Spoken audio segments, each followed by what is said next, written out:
Kami mau menyembah-Mu Tuhan. Kami mau memuji-Mu. Sebab Engkau layak dipuji, disembah ya Tuhan. Setiap lutut akan bertelut, setiap lidah akan mengaku bahwa Yesus adalah Tuhan dan Juru Selamat. Terima kasih Tuhan Yesus. Terima kasih Tuhan. Siapkan hati kami untuk memuji dan menyembah Engkau Tuhan. Urapi anak-anak-Mu yang melayani Engkau Tuhan. Untuk bungkus dan kuasa darah-Mu Tuhan Yesus. Berkati hamba-Mu ya Tuhan, yang akan Engkau pakai untuk menyatakan isi hati-Mu. Tuhan urapi hamba-Mu. Terima kasih Tuhan. Kami akan merayakan juga persekutuan yang indah dengan Engkau Tuhan. Lewat tubuh dan darah-Mu Tuhan Yesus. Setiap kami yang hadir tidak akan luput dari lawatan Tuhan. Dalam nama Tuhan Yesus Kristus, kami siap memuji dan menyembah Tuhan. Segala sesuatu yang tidak berkenan di hadapan Tuhan kami patahkan, hancurkan dalam nama Yesus. Tempat ini diberkati untuk menjadi tempat penyembahan bagi Tuhan. Terima kasih Bapa di surga. Hanya di dalam nama Tuhan Yesus kami buka ibadah kami. Haleluya. Amin. Silakan duduk dalam hadirat Tuhan.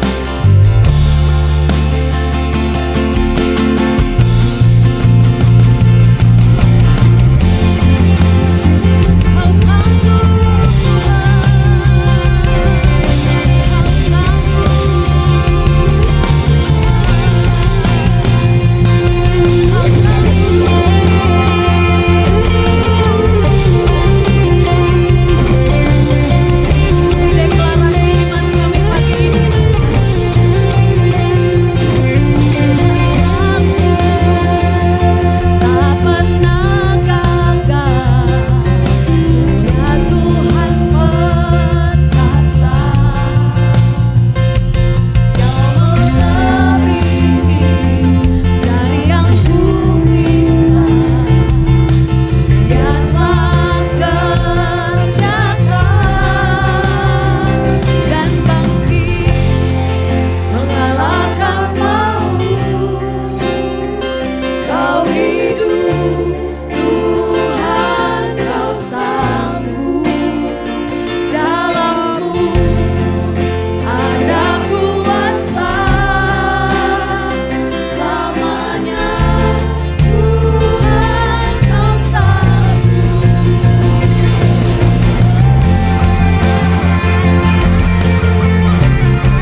menantikan dengan segenap hati, roh dan iman kita dibangkitkan. Amin. Mari siapkan hati kita untuk perjamuan yang kudus.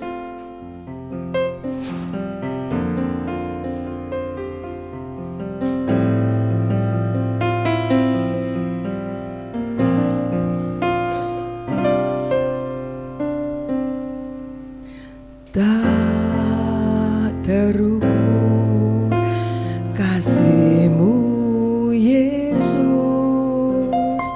Kau telah mati bangkitkan diriku, Kau curahkan darah-Mu untuk tebus dosaku.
Tuhan Yesus, saat ini kami anak-anak-Mu akan melaksanakan perintah-Mu, yaitu untuk melakukan perjamuan kudus, untuk mengingat betapa besar kasih-Mu kepada kami, Tuhan. Bahwa Engkau telah rela mati bagi kami, mencurahkan darah-Mu bagi kami. Untuk itu Tuhan, sucikan, kuduskan setiap kami, layakkan setiap kami. Ampuni setiap dosa, kesalahan kami yang kami lakukan sepanjang minggu ini Tuhan. Supaya setiap kami boleh dilayakkan untuk bersama-sama makan dan minum perjamuan ini. Berkati roti dan anggur, melalui roti dan anggur yang akan kami makan sebagai lambang tubuh dan darah-Mu ini, maka setiap iman kami boleh dipulihkan kembali. Kami siap Tuhan, di dalam nama Tuhan Yesus. Haleluya. Amin. Silakan dibagi.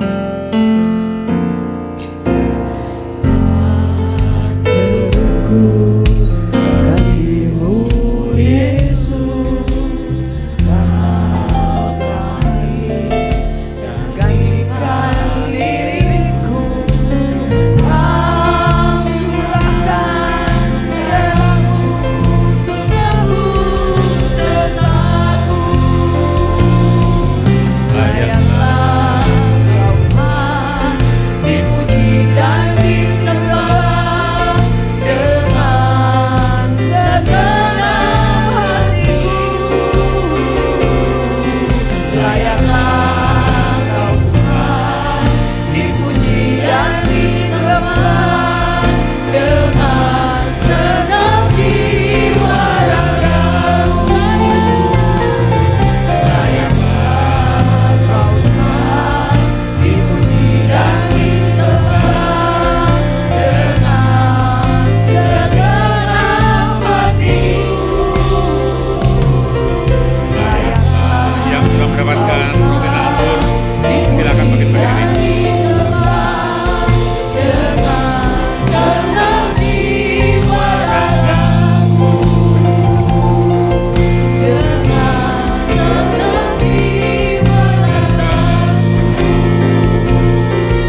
Baik, mari kita angkat roti di tangan kanan kita tinggi-tinggi. Tuhan Yesus berfirman bahwa dagingku adalah benar-benar makanan dan darahku benar-benar minuman. Barang siapa makan dagingku dan minum darahku, mereka memperoleh hidup kekal dan aku akan membangkitkannya di akhir zaman. Dan saat ini, apa yang kuteruskan kepadamu telah aku terima dari Tuhan, yaitu bahwa Tuhan Yesus pada malam waktu ia diserahkan mengambil roti. Dan sesudah itu ia mengucap syukur atasnya, ia memecah-mecahkannya dan berkata, inilah tubuhku yang diserahkan bagi kamu, perbuatlah ini menjadi peringatan akan aku. Roti ini adalah tubuh, lambang dari tubuh Kristus yang sudah dipecah-pecahkan oleh karena cintanya kepada kita semua. Untuk kita makan roti ini dengan penuh ucapan syukur di dalam nama Tuhan Yesus.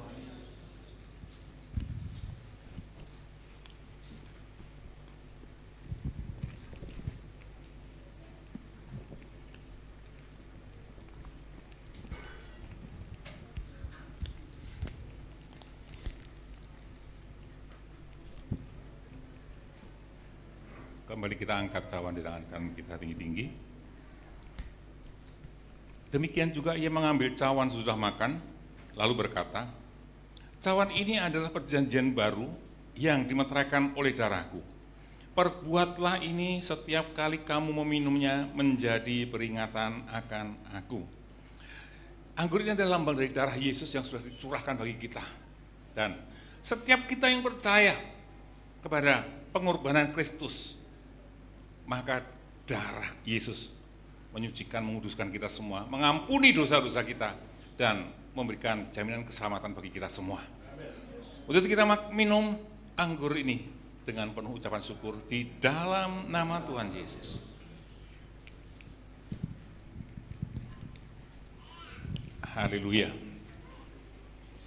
Terima kasih Tuhan Yesus. Terima kasih Tuhan. Terima kasih Tuhan. Hanya oleh karena kemurahan dan kebaikan-Mu Tuhan. Hanya oleh karena Engkau telah menyediakan tubuh-Mu dan darah-Mu bagi kami. Sehingga kami yang seharusnya binasa, kami beroleh pengharapan hidup yang kekal bersama dengan Engkau Tuhan. Oh terima kasih. Kasih begitu besar bagi kami. Kau telah berikan seluruh hidupku Tuhan. Kau pecahkan tubuhmu, Kau curahkan darahmu bagi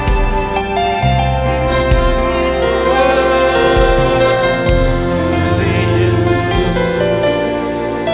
Glory haleluya, glory haleluya. Oleh kasih-Mu ya Tuhan, ku beroleh pengharapan pasti di dalam-Mu Tuhan, di dalam-Mu Tuhan. Haleluya. Terima kasih Yesus.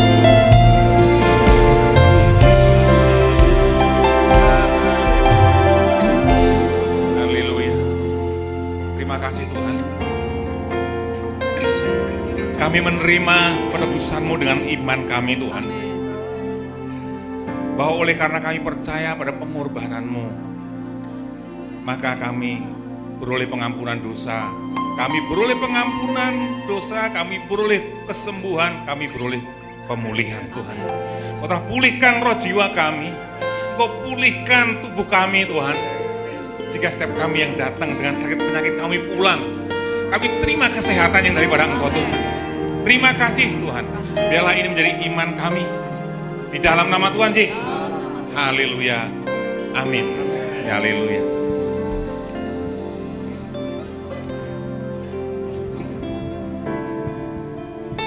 Pak Cacing berdoa untuk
dikatakan, dalam setiap perkaraku, kutemukan kau setia.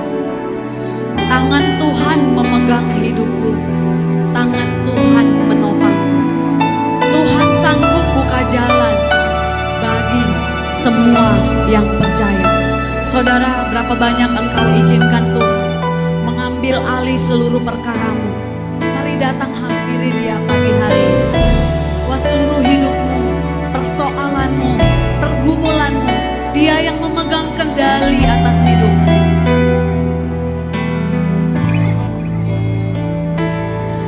Dalam setiap perkaraku, ku temukan kau setia.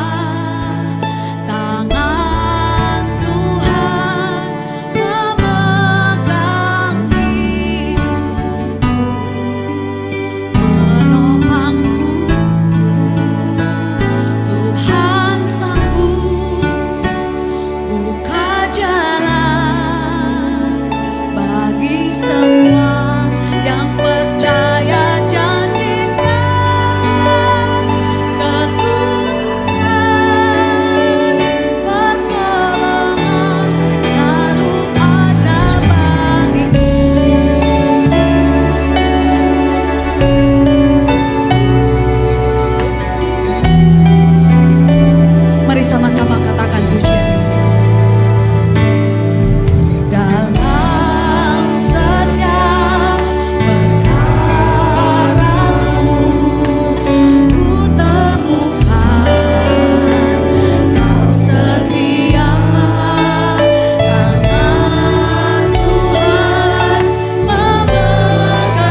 percaya kami Tuhan. Sebab Engkau yang berjanji bahwa tak sekali-kali aku meninggalkan Engkau, tak sekali-kali aku membiarkan Engkau sendirian. Engkau ada bersama dengan kami. Setiap langkah hidup kami Engkau ada di samping kami Tuhan. Siap untuk menolong kami, menopang kami Tuhan. Dan membawa kami kepada kemenangan demi kemenangan. Terima kasih Bapa. Saat ini waktunya berbicara kepada setiap kami. Pakai anak-Mu ini ya Bapa untuk menyampaikan isi hati-Mu. Supaya melalui firman-Mu, peringatan-Mu, ajaran-Mu, kami semakin hari semakin memahami kehendak dan rencana-Mu Tuhan. Terima kasih Bapa. Kami siap untuk mendengarkannya di dalam nama Tuhan Yesus. Kita semua yang siap mendengarkannya sama-sama katakan amin. Haleluya. Selamat pagi, Shalom. Puji Tuhan. Meskipun tadi ada Car Free Day, akhirnya semua datang dengan selamat. Puji Tuhan. Saudara, pagi hari ini saya akan ajak kita semua untuk membaca surat peringatan Rasul Paulus yang sangat-sangat penting bagi kita orang-orang percaya yang hidup di zaman now, hari-hari ini maksudnya gitu ya. Itu saya ambil dari 2 Timotius 3. 2 Timotius 3 ayat 1 sampai 8 nanti. Judul perikop ini adalah keadaan manusia pada akhir zaman. Ini saya ambil buat judul, mungkin judul boleh ditampil lagi. Perikopnya adalah keadaan manusia pada akhir zaman. Nah, judul khotbah saya pagi hari ini, menghadapi masa sukar di akhir zaman. Ya, sudah cukup. Baik, sekarang tolong tampilkan 2 Timotius 3 ayat pertama dulu. 2 Timotius 3 ayat yang pertama. Ya, saya akan bacakan pelan-pelan, Bapak Ibu Saudara, simak baik-baik. Ini amat sangat penting buat kita semua. Demikian surat Paulus. Ketahuilah bahwa pada hari-hari terakhir akan datang masa yang sukar. Surat ini dari Rasul Paulus ditujukan kepada muridnya yang bernama Timotius, yang pada waktu itu dia menggembalakan satu jemaat di kota Efesus, saudaraku. Tujuannya supaya surat ini disampaikan, menjadi peringatan, disampaikan kepada jemaatnya Timotius. Nah, pagi hari ini, surat Paulus ini juga disampaikan kepada kita jemaat di COC ini. Siap mendengar saudaraku? Iya, haleluya. Surat ini berisi nubuatan saudara. Nubuatan Rasul Paulus. Kalau saya pakai kata-kata saya begini. Surat ini disuruhkan begini. Hai jemaat COC, bahwa hari-hari terakhir, hari-hari menjelang kedatangan Tuhan Yesus, yaitu hari-hari ini, akan terjadi masa yang sukar. Masa yang sukar di situ ada yang menerjemahkan akan terjadi masa yang berat. Masa kesukaran bagi gereja Tuhan. Nah, terutama masa sukar ini akan dirasakan, akan dialami oleh satu, orang-orang yang memiliki komitmen untuk menjaga hidup di dalam iman yang murni. Nah, yang kedua, masa sukar ini akan dirasakan ya oleh orang-orang yang memiliki tekad, sudah memiliki tekad untuk hidup mempersembahkan hidupnya kepada Tuhan, untuk hidup menyenangkan hati Tuhan, untuk hidup menjaga kebenaran dan kesucian.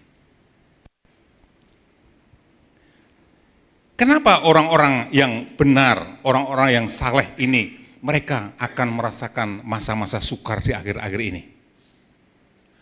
Karena Karena di zaman akhir ini, yaitu hari-hari ini, dinubuatkan akan terjadi, dan sekarang sudah terjadi, sedang terjadi, dan akan terus terjadi. Apa itu? Dunia dilanda badai kemerosotan moral. Dunia saat ini sedang dilanda badai kemerosotan moral. Dan fenomena ini saat ini merembes ke dalam gereja Tuhan. Sehingga apa? Sehingga mempengaruhi, ya, mencemari, mendegradasi, menurunkan standar moral orang-orang percaya, yaitu anak-anak Tuhan di dalam gereja. Saudara. Ya. Nah, salah satunya dalam bidang apa? Salah satunya di dalam pergaulan. Maka tidak heran kalau banyak anak-anak Tuhan, tidak banyak deh, tidak sedikit, beda kan, tidak sedikit dan banyak itu beda. Tidak sedikit anak-anak Tuhan yang hidup berkompromi dengan cara-cara hidup dunia, saudaraku. Terutama di dalam apa? Di dalam pergaulan. Ya. Saat ini pergaulan itu begitu bebas, tak terbatas, mengabaikan moralitas. Baik itu di dalam dunia pendidikan, di dalam dunia pekerjaan, bahkan di dalam dunia pelayanan, saudaraku. Kalau sudah kemarin berapa waktu yang lalu kita ada penyuluhan dari Dokter Andes, siapa kemarin itu? Dokter Irma ya, yang dari Banten. Ya, di balik cerita seminar kemarin, di baliknya itu ada satu cerita bahwa saat ini di wilayah Tangsel ini sedang dilanda kemerosotan moral yang luar biasa. Ada anak-anak umur 14 tahun melahirkan, anak SMP, 15 tahun melahirkan, 17 tahun anak SMA kelas 2 melahirkan, dan itu bukan hanya 1, 2, 3, 4. Ya. Dan itu banyak yang datang dan ditangani oleh dinas, dan salah satu yang menangani adalah ibu penatua kita, Ibu Yanti ini, salah satunya. Iya Bu ya. Begitu rusak moralitas saat ini. Nah, untuk itu saudaraku, sehingga orang-orang yang tadi saya katakan ingin mempertahankan iman, ingin mempertahankan hidup dalam kesucian, maka harus berjuang untuk mempertahankannya itu. Inilah kesukaran yang dimaksud dengan perikop ini, saudaraku. Dimaksud dengan perikop ini, kesukaran yang terjadi di akhir zaman ini bukan kesukaran tentang kesukaran cari duit susah, ekonomi susah, bisnis susah, bukan. Yang dinubuatkan Rasul Paulus ini adalah di akhir zaman akan terjadi kesukaran, apa itu? Untuk mempertahankan kehidupan iman atau mempertahankan kehidupan rohani yang benar. Itu yang terjadi, saudaraku. Dan saat ini sedang terjadi. Ya, saat ini sedang terjadi. Nah, sehingga apa yang terjadi? Masa sulit itu tadi. Apa sih sebenarnya yang sedang terjadi di hari-hari ini? Apa yang sedang terjadi hari-hari ini atas manusia baik di dunia luar sana maupun di dalam gereja? Kok berani-beraninya ngomong di dalam gereja? Iya, itu Rasul Paulus yang menubuatkan kok. Apa yang terjadi? Lanjutkan pembacaan kita di ayat yang kedua. Ayat yang kedua sampai ayat yang kelima, terus nanti sampai 9. Nah, demikian. Pada hari-hari terakhir akan terjadi masa sukar. Kenapa? Karena manusia akan mencintai dirinya sendiri dan menjadi hamba uang. Mereka akan membual, mereka akan menyombongkan diri, mereka akan menjadi pemfitnah, mereka akan memberontak terhadap orang tua dan tidak tahu berterima kasih, tidak memperdulikan agama, dalam terjemahan lain tidak mempedulikan kehidupan rohani begitu. Tidak tahu berterima ayat yang ketiga ya, tidak tahu berterima kasih, tidak mau berdamai, sukanya menjelekkan orang, tidak dapat mengekang diri, garang, tidak suka yang baik. 4. Orang-orang suka pengkhianat, tidak berpikir panjang, berlagak tahu, lebih menuruti hawa nafsu daripada menuruti Allah. Nah, ini berbicara di dalam gereja, saudaraku ya. Ayat yang kelima. Secara lahir mereka menjalankan ibadah mereka, tetapi pada hakikatnya mereka memungkiri kekuatan ibadahnya. Ini bicara orang percaya lagi, saudaraku. Jauhilah mereka itu. Langsung ayat yang ke-8. Ayat 8. Ayat yang ke-8. Sama seperti Yanes dan Yambres menentang Musa, demikian juga mereka menentang kebenaran. Akal mereka bobrok dan iman mereka tidak tahan uji. Ayat 8. Ayat 9. Ayat 9. Tetapi sudah pasti mereka tidak akan lebih maju. Karena seperti dalam hal Yanes dan Yambres,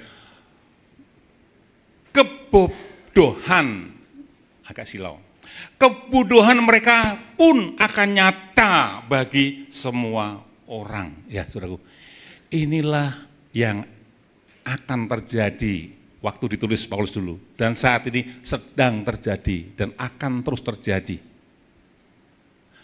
Saya catat ada 19 karakter buruk manusia sedang melanda dunia dan masuk di dalam gereja. Mencemari, merusak moralitas anak-anak Tuhan. Dan saya berharap, kita semua berharap, apa yang ditulis kita baca tadi tidak digenapi di dalam gereja COC ini. Amin. Saya berharap tidak terjadi di sini. Saya akan membahas beberapa poin saja ya, yang penting, karena kalau dibahas semua sampai jam 4 sore ini nggak selesai ini, 19 ini saudaraku ya. 3 poin saja. Yang pertama yang saya akan bahas gini. Tadi dikatakan di dalam ayat 2 bagian A dan ayat 4 bagian B, saya rangkum begini. Pada zaman-zaman akhir ini, hari-hari ini, manusia akan mencintai dirinya sendiri, lebih menuruti hawa nafsu daripada menuruti kehendak Allah. Wow, ini mengerikan saudaraku. Ini mengerikan. Yang dimaksud mencintai diri sendiri ini adalah begini, bahwa manusia akan lebih mencintai, menyukai, lebih menuruti keinginan nafsunya daripada mengikuti kehendak Allah. Manusia lebih menuruti keinginannya sendiri, nafsunya sendiri daripada menuruti kehendak Allah. Ini mengerikan saudaraku. Ini sekali lagi berbicara orang-orang percaya. Ini berbicara orang percaya. Orang tidak lagi memiliki hati yang takut akan Tuhan. Lebih takut pada CCTV. Betul? Orang-orang sekarang tidak takut akan Tuhan, lebih takut ada CCTV. Wih, ada CCTV. Wih, ada CCTV. Padahal mata Tuhan menjelajah seluruh bumi, sampai ke dalam kamar-kamar pribadi kita, sampai ke dalam hati dan pikiran kita, saudaraku. Tapi malah nggak takut. Karena tidak takut Tuhan, maka mereka juga tidak takut untuk berbuat dosa. Itu terjadi saat-saat ini, saudaraku. Ya. Indikasi orang yang tidak takut Tuhan ini apa? Tadi di ayat 2 ditulis. Ayat 2 ditulis bahwa mereka akan cinta akan uang. Hal yang pertama tadi tulis ayat 2. Mereka akan cinta akan uang. Saking cintanya kepada uang, mereka rela untuk melakukan apapun demi uang. Menjadi hamba uang. Jadi kalau anak-anak sekarang bucin gitu ya, menjadi budak cinta, tapi budak cintanya apa? Uang.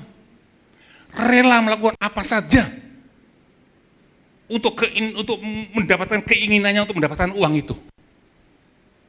Meskipun harus berbohong, meskipun harus curang, meskipun harus menipu, meskipun harus makan temen, dalam tanda petik, gak peduli. Gak peduli. Yang penting saya mendapatkan apa yang saya inginkan. Padahal Tuhan, kehendak Tuhan apa bagi kita, anak-anak Tuhan? Kehendak Tuhan bagi kita, cukupkanlah dengan gajimu, cukupkanlah dengan apa yang ada padamu. Ibrani 13 ayat 5. Jika iya katakan ya, jika tidak katakan tidak, lebih daripada itu. Datangnya dari siapa? Setan, Saitun. Tuhan menghendaki itu. Cukupkan dengan gajimu yang ada padamu, gak usah berbuat curang. Kenapa? Aku ada bersamamu, aku sanggup memeliharamu. Jujur, iya katakan iya, tidak katakan tidak. Tetapi orang yang cinta akan uang ini gak peduli itu. Apapun yang dilakukan, yang penting keinginan yang tercapai. Ya. Demi nafsunya untuk mendapatkan uang, orang rela melupakan Tuhan. Apalagi yang terjadi yang kita baca tadi? Ya, yang kita baca tadi, bahwa di hari-hari akhir ini banyak orang yang menyombongkan diri. Ditulis ya. Ya, mereka merasa paling hebat. Kalau nggak ada gue nggak jalan nih. Merasa dirinya hebat. Berlagak tahu, ini saya baca aja ya, baca surat Paulus tadi. Berlagak tahu, sok pinter, ingin dihormati. Itu hari-hari ini terjadi, saudaraku. Padahal kehendak Tuhan apa? Kehendak Tuhan, hendaklah kamu selalu rendah hati. Efesus 4 ayat 2. Gak usah sok pinter, gak usah sok tahu, gak usah merasa dirinya hebat. Nanti Tuhan yang menilai. Rendah hati. Terus apa lagi? Tadi ditulis, tidak mau berdamai, tidak mau mengampuni, sukanya ribut, sukanya marah-marah, garang. Temennya, terus siapa lagi? Pasangannya, orang tuanya, salah ngomong dikit aja marahnya sampai ubun-ubun gitu. Itu yang terjadi. Sulit, tidak mau mengampuni, ya. Bilang sampai gue mati nggak bakal gue lupain lu. Pernah dengar seperti itu? Pernah kan? Gak pernah dengar, hebat. Saya sering dulu. Sampai mati gak gue lupain lu. Sakitnya itu ada di sini. Tapi sampai di sini panasnya itu loh maksudnya itu. Sehingga apa yang terjadi? Itu akhirnya orang tidak memilih untuk mengampuni, susah mengampuni, memilih untuk menyimpan kesalahan di dalam hati, menyimpan kemarahan di dalam hati. Yang terjadi apa, saudara? Jadi penyakit. Itu yang terjadi. Padahal apa? Padahal Tuhan mengendaki. Di dalam Kolose 3 ayat 13 ditulis begini. Tuhan mengendaki supaya kita saling mengampuni seperti Tuhan telah mengampuni kita. Amin, saudaraku. Siap? Kalau enggak siap berarti saudara menggenapi nubuatan Paulus ini. Bahaya. Allah menghendaki supaya kita mengampuni seperti Tuhan telah mengampuni kita. Bahkan Tuhan katakan, kalau kamu tidak mengampuni, aku juga tidak mengampuni. Habis kita, saudaraku. Ya. Seharusnya kita mengampuni Tuhan, sehingga hati kita damai, tentram, penuh sukacita, dan hati yang gembira adalah apa? Obat yang manjur, obat awet muda. Itu yang harusnya terjadi, saudara. Dan masih banyak karakter buruk lainnya. Masih banyak daftaran tadi. Karakter-karakter buruk manusia masih banyak. Yang seharusnya itu tidak lagi dimiliki oleh anak-anak Tuhan. Amin, saudaraku. Karakter-karakter yang 19 tadi seharusnya tidak lagi dimiliki oleh anak-anak Tuhan. Gitu, saudaraku. Sekali lagi, jangan sampai keluarga COC menggenapi nubuatan Paulus ini. Amin ya. Jangan sampai. Yang kedua. Saya ambil dari ayat yang kedua, masih di ayat yang kedua. Ini penting juga. Bahwa orang di akhir zaman ini, mereka akan memberontak terhadap orang tua dan tidak tahu berterima kasih. Memberontak di sini ada yang menerjemahkan yaitu tidak patuh, cuek, gak mau dengerin nasihat, ya, tidak mau dengerin omongan orang tua, tidak menghormati orang tua. Ini terjadi di hari-hari ini. Ini warning, ya, peringatan bagi anak-anak youth, anak-anak muda, bagi keluarga-keluarga muda. Ini peringatan yang keras, jangan sampai menggenapi ini. Kenapa? Karena kalau menggenapi ayat ini, anak-anak memberontak, tidak mau dengar orang tua, tidak menghormati orang tua, itu akibatnya fatal bagi dirinya. Apa akibatnya? Kita baca di dalam Efesus 6 ayat 1 sampai 3. Efesus 6 ayat 1 sampai 3. Ini dia. Efesus 6 ayat 1. Demikian. Hai anak-anak, taatilah orang tuamu di dalam Tuhan, karena haruslah demikian. Ya, haruslah demikian. Efesus 6 ayat 1 ya. Lalu ayat kedua, hormatilah ayahmu dan ibumu. Ini adalah suatu perintah yang penting, perintah Tuhan yang penting. Seperti yang nyata dari janji ini, ayat yang ketiga. Ayat yang ketiga, perhatikan baik-baik. Baca bareng-bareng, 3, 2, 1. Supaya kamu berbahagia dan panjang umurmu di bumi. Haleluya. Jadi kepada kita semua yang masih memiliki orang tua, siapapun yang masih memiliki orang tua, dengar baik-baik. Sebagaimanapun keberadaan orang tua kita, jangan pernah berlaku kasar, jangan pernah berkata-kata kasar, bersikap kasar terhadap mereka, saudaraku. Jangan merendahkan apalagi menyakiti hati orang tua kita. Kenapa? Tadi jelas.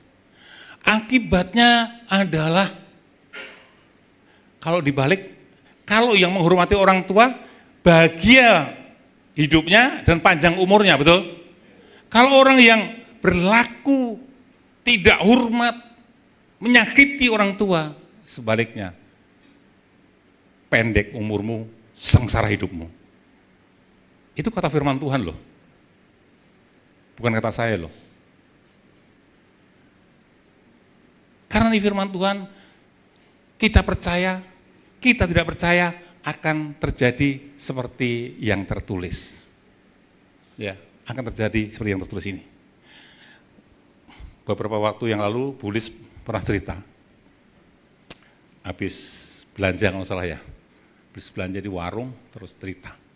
Tadi ketemu ibu-ibu tetangga kira-kira 2 blok. Ibu-ibu itu usianya mungkin ya sekitar 65-an, tapi udah kelihatan sepuh renta gitu. Saya yakin umurnya paling 65-an gitu.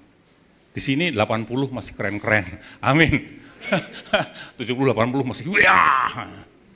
Ini 65 tapi renta gitu. Dan beliau ini cerita sama Bu Gom ini begini, bahwa intinya karena rumahnya besar, anak-anaknya ada 3 atau berapa, semua sudah menikah, semua tinggal di rumah itu. Karena semua tinggal di rumah itu dan anak-anaknya itu tidak mengerti, minta semua diurusi orang tuanya. Jadi orang tuanya yang sudah renta itu dia harus belanja ke warung, harus masak, harus ngepel. Sehingga dia katakan bahwa saya itu di rumah seperti budak. Saya pernah dengar begini, saya pernah dengar orang berkata begini, Mama kan udah gak bisa ngasih apa-apa ke saya. Ya sekarang Mama ngurusin saya dong, bantu saya dong, ikut kerja saya dong. Hah? Mama gak bisa ngasih apa-apa. Pengorbanan seorang mama itu tidak bisa diukur dengan nilai uang, betul nggak saudaraku?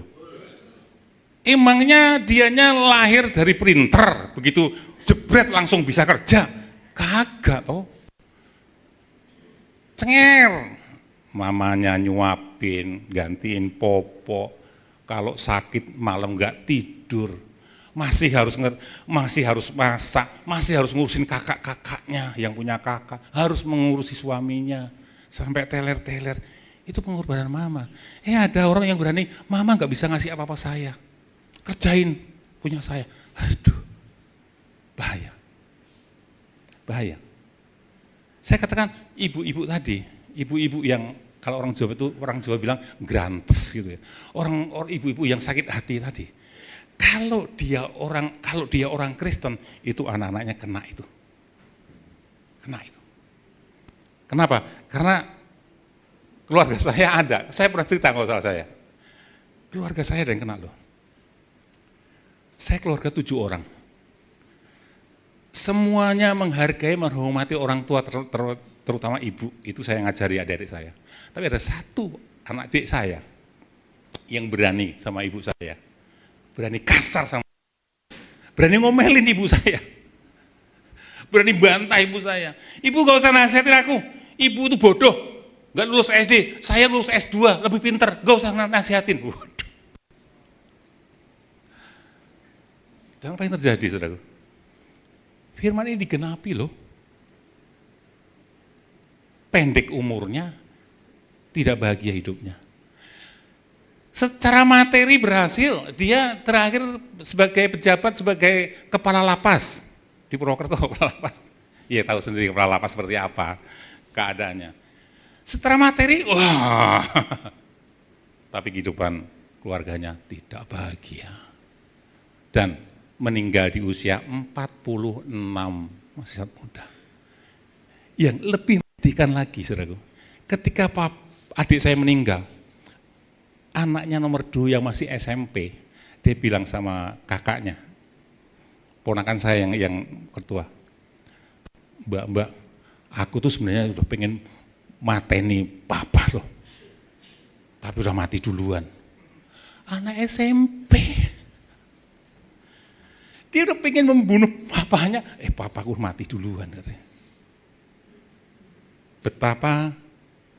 Betapa ngerinya jika ada anak-anak Tuhan yang tidak taat, tidak hormat, memberontak, tidak mengasihi, tidak menghormati, menyakiti hati orang tua. Sengsara hidupmu, pendek umurmu. Jangan sampai ini ada yang menggenapi di tempat ini. Amin. Yang terakhir. Yang terakhir saya ambil di ayat yang ke-9. Banyak orang percaya di akhir zaman rohaninya tidak maju. Tidak maju alias bantek. Tadi ditulis di dalam ayat yang coba tampil lagi. Apa sebabnya? Apa sebabnya orang-orang percaya di akhir zaman ini banyak yang bantek rohaninya? Ayat 5 dan ayat 7 nak. Coba ayat 5. Sebab ayat 5 berkata begini. Sebab secara lahiriah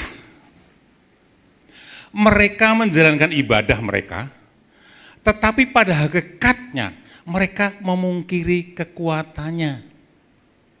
Lalu ayat yang ke-7, yang walaupun ingin diajar namun tidak pernah dapat mengenal kebenaran. Sekali lagi, kenapa banyak orang yang rohaninya bantek?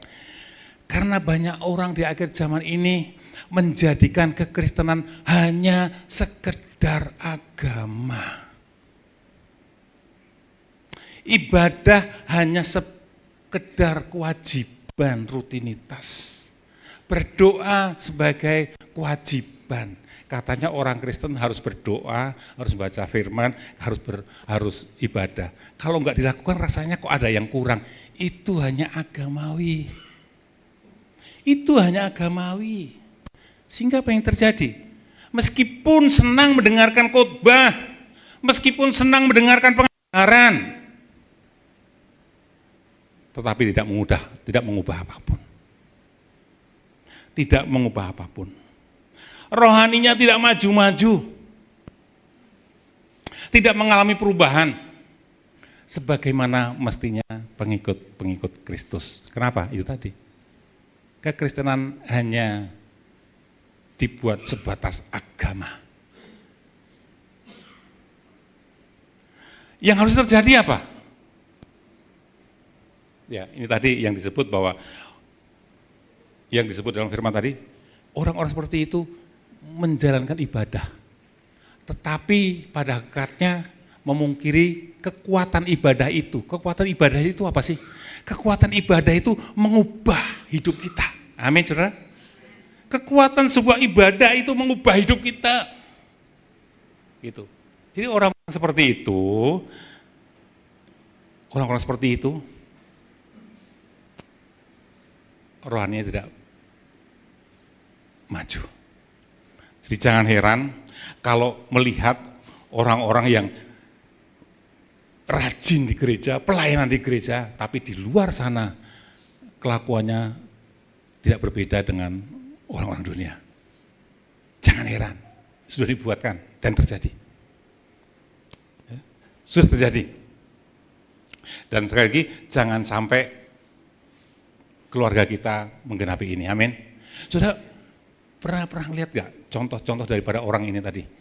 Pernah beberapa waktu lalu ada yang viral begini. Ada seorang pendeta tiap minggu khotbah, ibadah, tampilannya keren, tapi yang terjadi di rumah. Di rumah hampir tiap hari ngebukin istrinya. Beberapa waktu kan ramai kan diposting kan.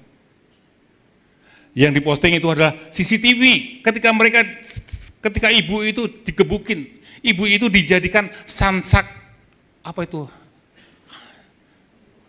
Muay Thai itu apa namanya? Thai boxing.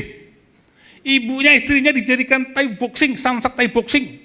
Rekam CCTV. Terus ibunya juga ini posting, sini biru, sini biru, sini biru, sini benjol, sini biru, diposting. Dan itu dikatakan sudah berjalan selama 20 tahun. Coba, luar biasa buruknya.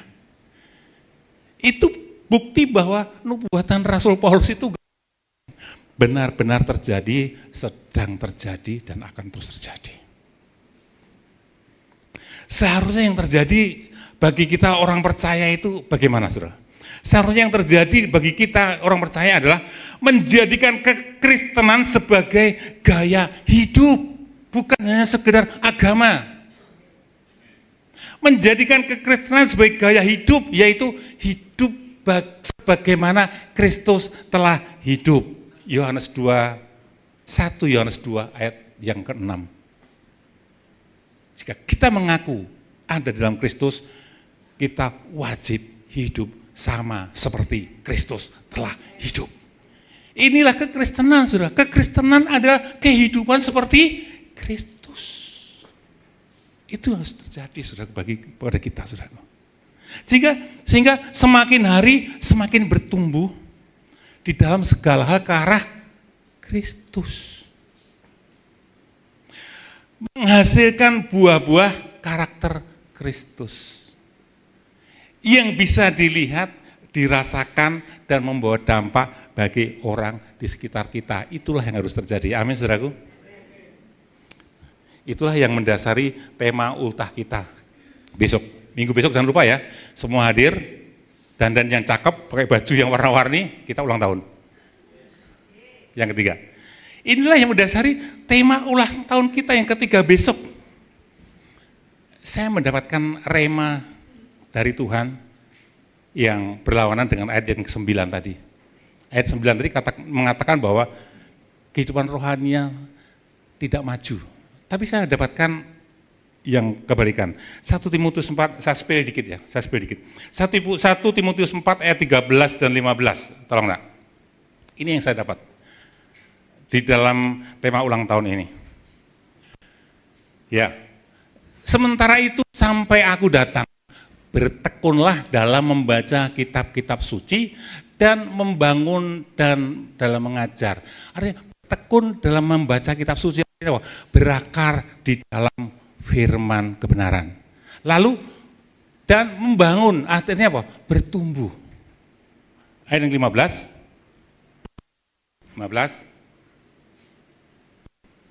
Perhatikanlah semuanya itu, hiduplah di dalamnya, di dalam firman tadi, supaya apa, saudara? Kemajuanmu nyata kepada semua orang. Ini rema yang saya dapat. Kalau kita menjadikan kekristenan adalah sebagai kehidupan, ini akan terjadi atas kita, saudaraku. Dan saya agak sedikit heran. Saya belum berkomunikasi dengan Ketua Panitia Bang Andi Pitung. Mana Bang Andi Pitung? Hah? Bang Andi Pitung di depan ya? Wah, Bang Pitung ngumpet ini. Saya belum, karena sini sekarang ada Pak Andi juga, jadi bedain itu Bang Andi Pitung itu. Ya Bu, ya maaf ya Bu ya.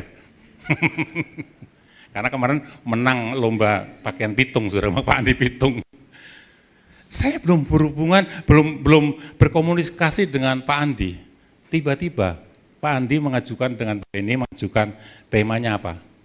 Berakar, bertumbuh, dan berdampak. Ini yang saya dapatkan. Satu lagi sebenarnya, berakar, bertumbuh, berbuah, dan buahnya itu berdampak bagi orang lain.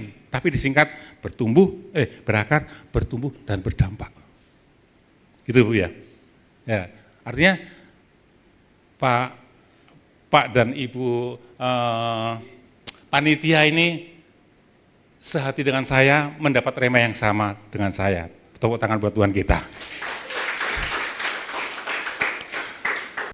Dan itu besok, minggu depan akan dijabarkan lebih panjang lebar oleh Pak Kinoto. Ya, akan disampaikan panjang lebar oleh Pak Kinoto. Jadi, pesan Tuhan hari ini bagi kita jemaat CUC, keluarga Kristus di tempat ini, yaitu di tengah kemerosotan moral yang melanda dunia ini, marilah jemaat CUC jaga, tingkatkan relasimu dengan Tuhan. Yang kedua, tetap berjuang untuk menjaga supaya iman kita tetap menyala, tetap berjuang supaya kesalehan hidup kita tetap terpelihara. Amin. Maka ketika Tuhan Yesus datang, yang bukan datang kedua kali, kalau datang kedua kali mungkin masih lama, mungkin 1000 tahun, 2000 tahun kita nggak tahu. Tapi ketika Tuhan Yesus datang mendatangi kita pribadi, waktunya nggak lama loh. Yang di sini paling lama 50 tahun paling lama. Tapi ada beberapa tahun yang ke depan juga ada.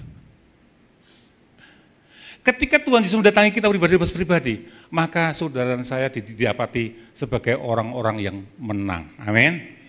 Menang bisa melewati, mengalahkan masa-masa sukar ini. Menang di dalam perjuangan untuk tetap mempertahankan iman, kemurnian iman kita.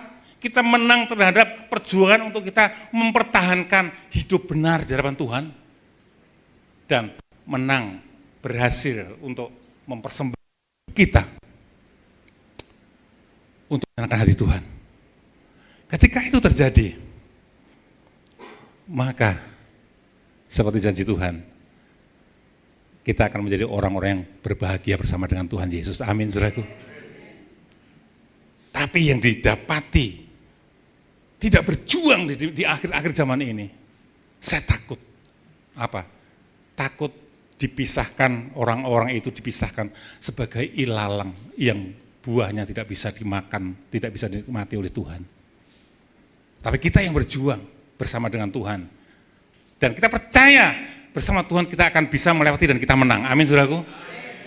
Kita akan dikumpulkan seperti gandum masuk ke dalam lumbung Tuhan dan bersama Tuhan untuk selama-lamanya. Amin. Tuhan Yesus berkati kita semua. Kita berdoa. Tuhan Yesus, terima kasih untuk firman pada pagi hari ini. Engkau dari jauh-jauh hari, dari ribuan tahun lalu Engkau sudah memperingatkan melalui hamba-Mu Rasul Paulus bahwa akan terjadi masa-masa sukar, dan saat ini sedang terjadi, Tuhan.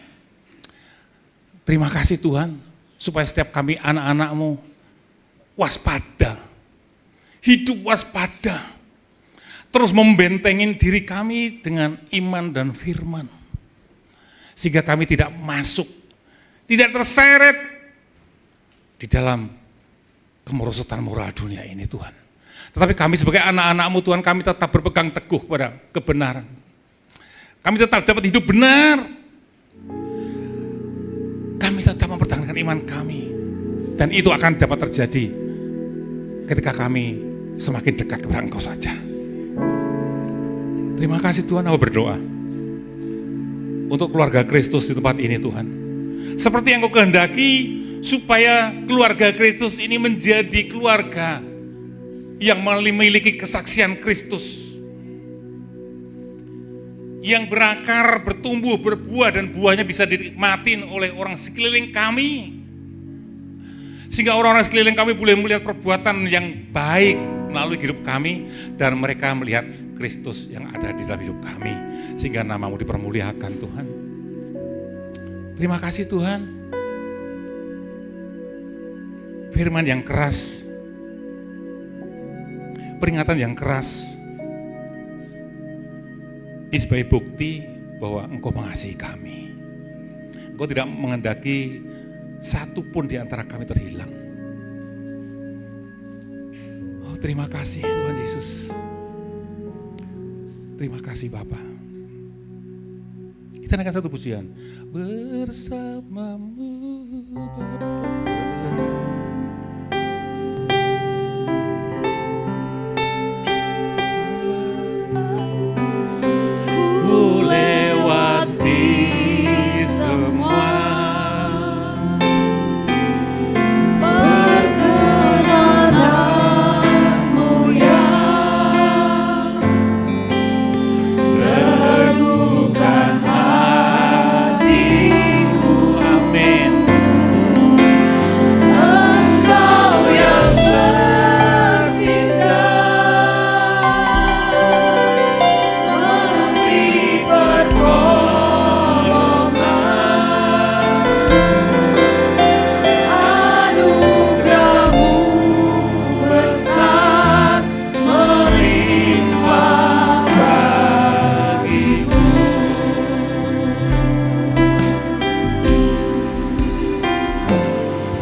kami, bahwa kami akan bisa melampaui, melewati masa-masa sukar ini Tuhan, bersama dengan Engkau Tuhan Yesus.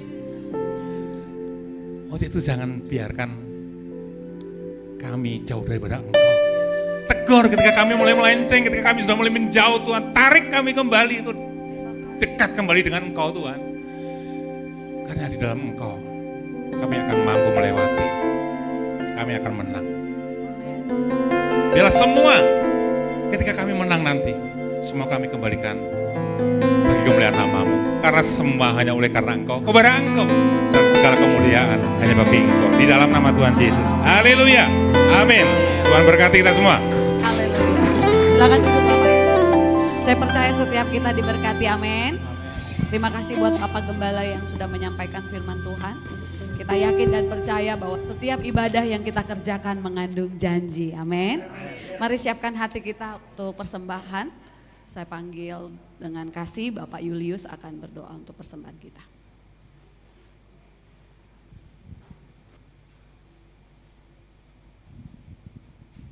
Bapak Ibu, mari kita satukan hati untuk berdoa. Bapa kami yang di sorga, dikuduskanlah nama-Mu. Terima kasih Tuhan untuk hari ini, atas firman yang Tuhan berikan kepada kami. Tuhan kembali mengingatkan kami untuk menjadi umat-umat yang selalu setia, umat-umat yang selalu mengandalkan Tuhan di dalam segala hal, tidak terbawa oleh arus dunia yang semakin tidak baik Tuhan. Ya Bapa yang baik, kami bersyukur, kami sungguh sangat berterima kasih Tuhan.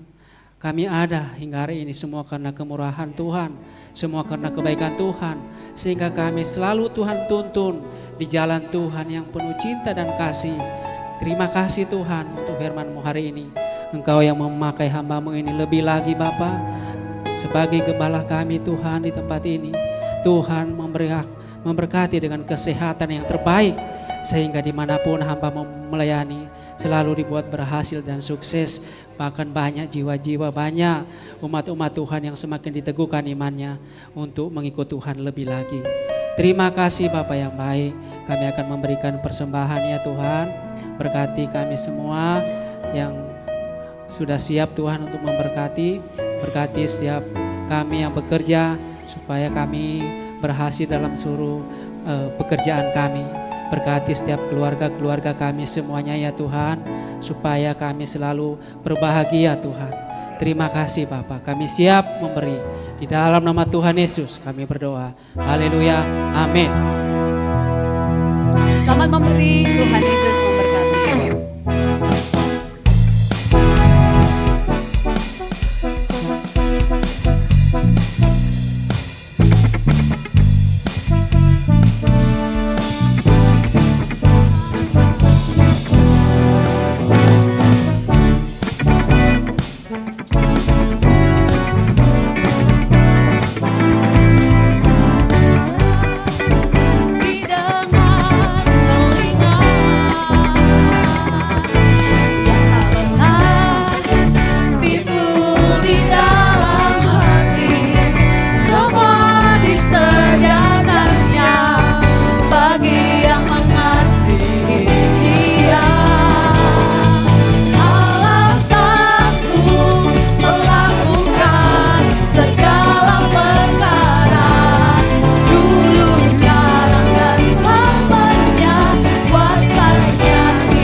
Bapak Ibu, Tuhan Yesus memberkati. Kita akan mendengarkan pengumuman sepekan. Boleh Bapak Andi, Bapak Ketua kita.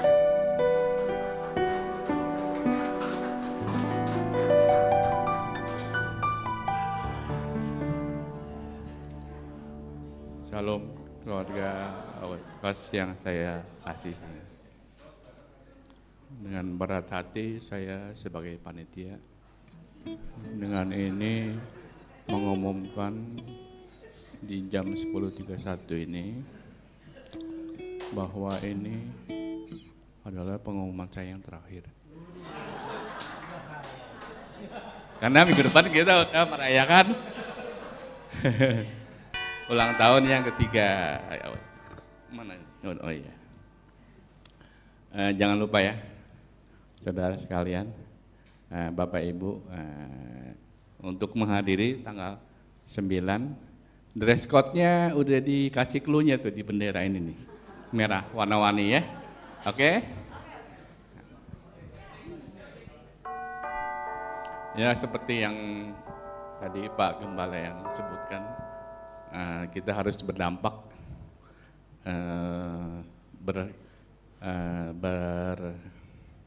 bermanfaat bagi sesama kita, terutama di keluarga kita di COC, ya. Di luar boleh ada kesukaran, tapi di dalam COC di keluarga kita akan saling membantu. Amin. Pantun. Belum. Apa ya? Ibu Dini tidak mau diganggu. Cakep. Karena dia lupa membeli gaun. Ini yang kita tunggu-tunggu. Mana nih, hilang lagi ya? Tidak kerasa kita sudah 3 tahun bersama. Oke. Lalu pengumuman berikutnya dihimbau kepada para senior habis latihan. Wih, senior loh. Oke, ibadah kita sudah selesai.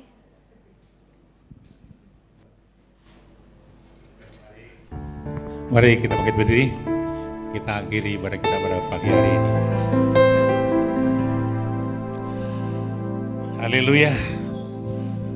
Terima kasih Tuhan Yesus untuk pagi hari ini.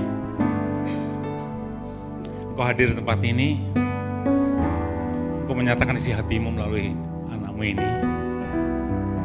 Dan kami telah mendengarkannya, biarlah kami tidak melupakannya Tuhan. Tapi kami menyimpan dalam hati kami dan akan menghidupi. Kami tidak mau apa yang dinubuatkan Rasul Paulus terjadi atas gerejamu di tempat ini. Tapi kami mau menjadi orang-orang yang memiliki kesaksian Kristus dan bahkan berdampak bagi orang-orang di luar sana untuk kemuliaan nama-Mu.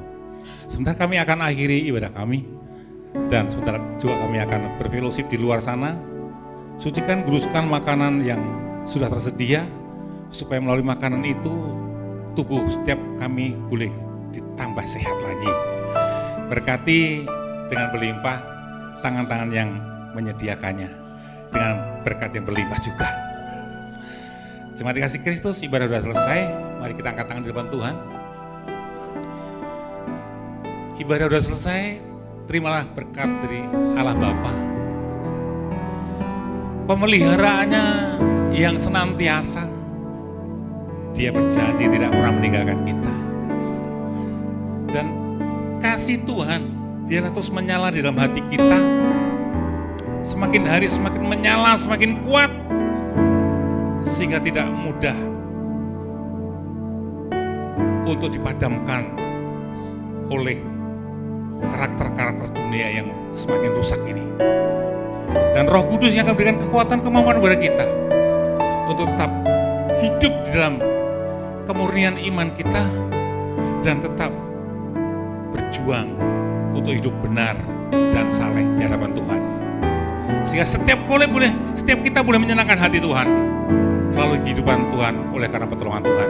Biar berkat ini tercurah atas kita, menyertai kita dari sekarang sampai selama-lamanya, dan berkat ini curahkan di dalam nama Bapa, Putra, dan Roh Kudus, di dalam nama Tuhan Yesus. Haleluya. Kita semua yang percaya terima dengan iman, sama-sama katakan amin. Tuhan berkati.